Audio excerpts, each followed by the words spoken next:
Assalamualaikum warahmatullahi wabarakatuh. Kalau kita coba mempelajari kenapa sih Anies mendirikan ormas ini di awal tahun 2025 ini, kok enggak sebelumnya atau sesudah ini?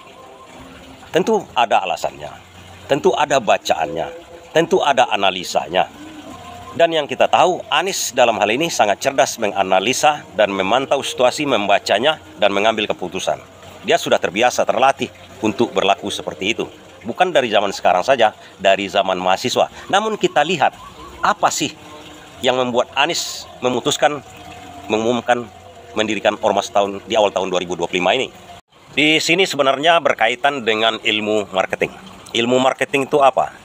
Kita kalau membuat produk ataupun memasarkan produk atau berjualan, yang akan kita jual itu adalah barang yang laku di masyarakat, barang yang dibutuhkan oleh masyarakat. Dan barang yang dibutuhkan oleh masyarakat itu tergantung juga waktunya, tergantung juga musimnya. Secara sederhana, kalau hari musim hujan terus-menerus selama sebulan atau di musim hujan yang panjang lah, apa dagangan yang bisa kita jual agar laku? Apakah kita akan berjualan serba es krim? Misalnya di daerah pergunungan, hari penghujan, terus-menerus kita jualan es krim yang bermacam-macam minuman dingin. Apakah itu yang akan kita jual? Tentu saja sebagai orang marketing ini nggak cocok. Walaupun konsumennya banyak ini. Mereka sepertinya membutuhkan, tapi tak cocok jualan es.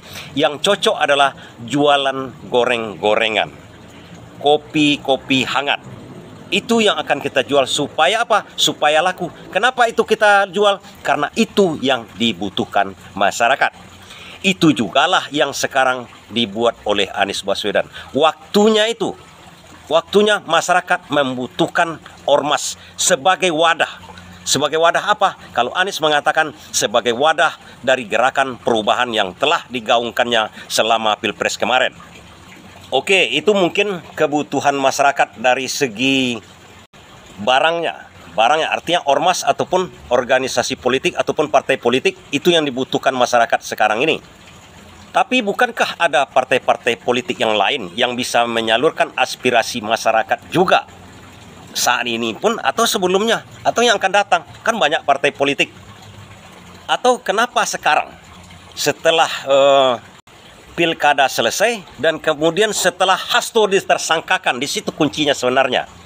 Hasto, Sekretaris Jenderal PDIP, ditersangkakan, kemudian ada permohonan dari Megawati kepada Prabowo bahwa PDIP ini adalah mitra dari Prabowo, bukan barisan oposisi. Di situ kuncinya. Kedua-duanya kita jawab langsung. Waktu dan barang. Ini dalam ilmu marketing. Kenapa waktu dan barang ini satu kesatuan sehingga diluncurkan oleh Anies Baswedan organisasi masyarakat ini? Kenapa organisasi masyarakat?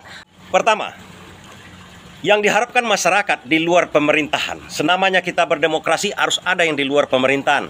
Kenapa harus ada di luar pemerintahan partai politik ini? Agar mereka bisa menyuarakan, mereka yang terdepan menyuarakan kalau terjadi penganiayaan kepada masyarakat, kezaliman peraturan, kebijaksanaan peraturan yang dibuat oleh pemerintah kepada masyarakat. Mereka di garda terdepan untuk mengatakan kalian salah, it is wrong, kata orang barat. Not right. Gitu. Contoh di PPN, mana ada partai-partai yang berkuar-kuar menghantam hal itu? Tak ada. PDIP mau berkata bahwa PPN itu menganiaya rakyat. Mereka sendiri yang membuat peraturan bersama Jokowi kemarin. Tak cocok barang itu lagi. Artinya barang yang dibutuhkan oleh masyarakat itu untuk menyalurkan aspirasinya tak cocok. Kalau dia berkuar-kuar, dia munafik itu. Dia yang bikin peraturan itu menaikkan PPN duluannya. Prabowo sekarang hanya melaksanakan, akhirnya dia dikecam masyarakat. Terpaksa Prabowo menurunkan kembali menjadi 11%.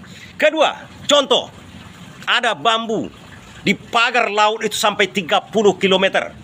Tak satu pun partai politik yang berbicara masalah itu di DPR sekarang. Termasuk PDIP yang katanya di luar pemerintahan. Dia hanya sibuk masalah mentersangkakan masalah sekjennya Hasto Kristianto. Bukan itu yang diinginkan oleh masyarakat. Bukan itu yang membuat mereka terpilih di DPR itu. Bukan karena Hasto itu tidak tersangka. Bukan. Mereka terpilih karena diharapkan oleh masyarakat kalau ada pagar laut, pagar laut yang membuat masyarakat pantai, masyarakat nelayan tak bisa melaut, zigzag melaut, terhambat mata pencariannya. Itu yang harus disuarakan oleh PDIP. Hei, itu wong cilik. PDIP adalah wong cilik. Tolong itu. Apa masalah kalian? Kok kalian begini-beginikan laut? Tak cocok dengan peraturan. Walaupun cocok dengan peraturan, walaupun dibuat kebijaksanaan oleh pemerintah, tapi kalau sudah menzolimi rakyat kecil, karena dia partai wong cilik katanya, dia harus berkoar-koar, dia harus menghambat itu, dia harus bingung saya mengatakannya. Dia yang paling depan, tapi dia diam, sibuk dengan perkara dirinya sendiri. Padahal partai itu adalah untuk aspirasi masyarakat. Itulah gunanya. Belum lagi perkara-perkara di tempat lain, di Rempang yang tak pernah disentuhnya lagi setelah mereka duduk di DPR. Artinya apa? Walaupun dia di luar dikatakan di luar pemerintahan, begitu sekjennya ditersangkakan, langsung manut. Saya di dalam pemerintahan lagi. Saya adalah mitra. Kami adalah mitra dari pemerintah. Setelah itu terjadi, tak ada lagi saluran masyarakat. Bingung masyarakat kan? Kemana mau mengadu? Makanya Anies ambil peluang. Dirikan organisasi massa sekaligus tes ombak untuk 2029. Kenapa begitu? Dia bikin organisasi massa. Ormas itu kita contohkan seperti FPI, Pemuda Pancasila, Nahdlatul Ulama, Muhammadiyah. Itu kan semua ormas itu. Ormas semuanya. Dia dirikan itu untuk cek ombak dulu. Dan kalau sekarang misalnya Anies Baswedan sudah tahu bahwasanya misal pagar laut itu banyak dari anak abah ini yang memang teraniaya juga masalah pagar laut yang sampai 30 km itu. Kalau Anies bertindak di situ dia salah sebagai pribadi. Kalau dia punya organisasi massa, dia ketuanya, ada anggotanya yang terkena dengan hal itu, dia bisa ada legal standing dia untuk menuntut, untuk menyuarakan hal itu. Kalau sekarang dia bersuara masalah-masalah seperti itu, bisa-bisa seperti Said Didu, diperkarakan, dibeginikan, lihat begitukanlah. Tapi kalau dia adalah pimpinan ormas, di mana anggotanya banyak juga terkena dampaknya, seperti di Rempang, di tempat lain, gara-gara PSN, dia bisa jadi legal standing. Dan Anies menguasai piawai betul untuk melakukan hal-hal seperti itu. Contoh menutup reklamasi pantai. Reklamasi di pantai Jakarta waktu dia menjadi gubernur. Memang kuasa dia ada gubernur pada waktu itu. Dan kuasa dia sebagai ketua ormas yang ada legal standingnya sama dengan gubernur nantinya kalau dia punya organisasi massa yang sudah diakui oleh hukum. Sama. Itu adalah untuk saluran aspirasi masyarakat. Kenapa sama? Karena itu memang dibentuk untuk seperti itu, seperti LSM yang lain-lain itu. Itulah gunanya mereka untuk memberikan saluran aspirasi masyarakat. Memang yang paling tepat itu adalah partai politik. Dia bisa masuk ke masalah sosial, dia bisa masuk ke masalah hukum, dia bisa masuk ke masalah-masalah yang lain. Pertanyaannya, kenapa Anies Baswedan tidak mendirikan partai politik? Kalau partai politik, Anies, dia mengetahui situasinya. Makanya saya katakan tadi lagi, bahwasanya kita harus menguasai situasi. Piawai melihat momentumnya. Anies Baswedan memang paling tidak disukai di dunia politik. Kalau sempat dia mendirikan partai politik, hambatannya terlalu tajam. Sehingga dia harus manuver sedikit banyaknya dulu. Walau bagaimanapun Anies Baswedan ini kan adalah insan politik.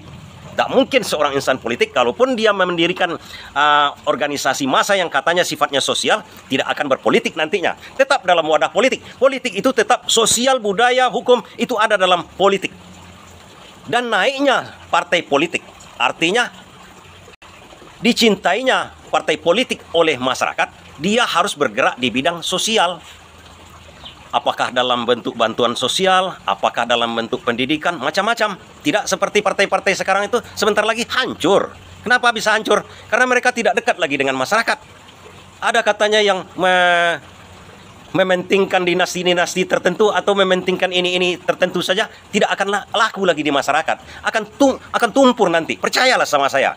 Karena partai politik itu dibentuk adalah untuk saluran aspirasi masyarakat. Sekarang mereka adalah saluran aspirasi ketua umum. Kalau ketua umumnya kena atau sekjennya kena, itu bukan main garangnya. Tapi kalau masyarakat kecil di sana, udah diam. Mereka ikut juga menganiaya masyarakat itu. Tidak peduli. Yang mereka pedulikan adalah suara rakyat itu pada waktu dipilih aja. Setelah itu, jangan lagi coba-coba menghubungi mereka atau mengatakan keluhannya kepada mereka. Tidak, itu tidak lain lagi ceritanya. Mereka bersama-sama dengan pemerintah, memerintah rakyat juga. Padahal sebenarnya partai politik itu berpihak di rakyat. Pada waktu rakyat dizalimi, dia terdepan untuk berhadapan dengan pemerintah. Itulah gunanya ada tiga trias politika di Indonesia ini. Satu, yudikatif, legislatif, eksekutif. Itu gunanya. Nah, partai politik ini pada ranah legislatif, bukan eksekutif dia. Sekarang kan sudah kacau. DPR pun ataupun partai politik itu udah ikut di bagian pemerintahan. Seharusnya mereka tidak masuk dalam dunia pemerintahan. Mereka mengawasi jalannya pemerintahan, bukan ikut memerintah. Karena memerintah itu adalah mengatur rakyat. Dalam mengatur itu terkadang menzalimi rakyat. Nah, pada waktu pemerintah dalam mengatur rakyat itu menzalimi rakyat, di situ DPR harus turun tangan, di situ partai politik harus turun tangan. Tapi ini tidak, mereka sibuk dengan dirinya sendiri. Disitulah Anies Baswedan masuk. Tak ada satupun partai politik yang bisa menyalurkan aspirasi masyarakat. Anies Baswedan masuk di situ dengan cara membuat ormas pada saat yang tepat, pada saat di mana PDIP menyatakan takluk kepada Prabowo, begitu sekjennya ditersangkakan. Pertanyaan satu lagi. Katanya antara Prabowo dengan Mulyono atau Jokowi ini akan pecah. Dan PDIP tidak akan mau bergabung dengan Prabowo karena ada Jokowi di situ. Itu lontong pecah itu. Banyak pengamat yang mengatakan sebentar lagi Jokowi dengan Prabowo pecah. Tak ada cerita itu. Tak ada cerita. PDIP ini akan dipaksa masuk ke pemerintahan. Dipaksa mengikuti pemerintahan. Karena banyak persoalan di situ.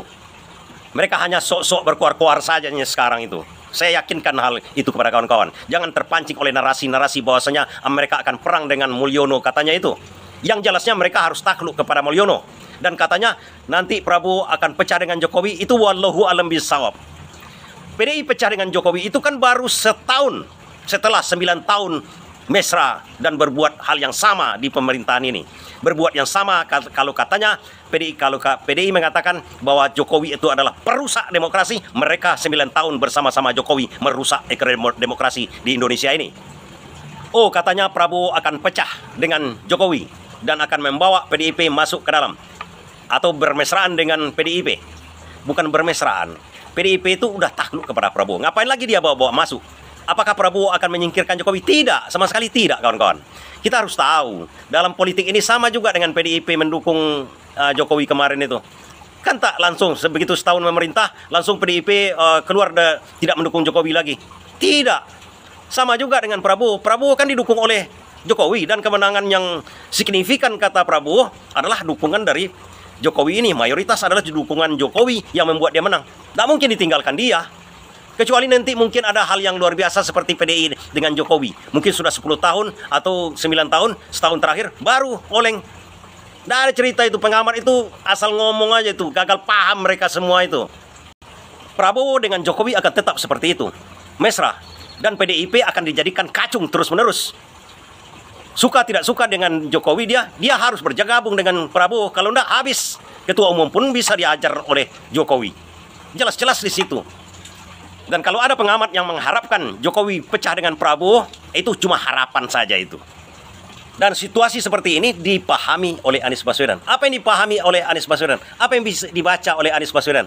Bahwa Prabowo dengan Jokowi akan tetap seperti itu. Partai-partai seluruhnya akan berada di dalam pemerintahan. Tak ada lagi tersisa untuk rakyat. Pada saat ini, saat Hasto sudah ditersangkakan, dan di saat Megawati sudah declare bahwasanya dia masuk mitra katanya dari Prabowo, Anies Baswedan mengumumkan ormas dengan cantiknya. Itulah yang saya katakan momen yang luar biasa yang dilakukan oleh Anies Baswedan. Berkaitan dengan ilmu marketing, kebutuhan masyarakat adalah sekarang ada sebuah organisasi sosial yang bergerak juga sepertinya dalam politik untuk saluran aspirasi mereka. Saluran aspirasi bagaimana? Contoh itu pagar laut bambu 30 km. Masalah Rempang belum selesai, masalah IKN belum selesai, masalah PSN belum selesai. Kan itu yang diharapkan oleh masyarakat. Kemana mereka mengadu? Seharusnya kepada partai politik. Karena partai politik sudah masuk ke sana. Tinggal lagi Anies bikin partai, bikin ormas. Di situ masyarakat mengadu.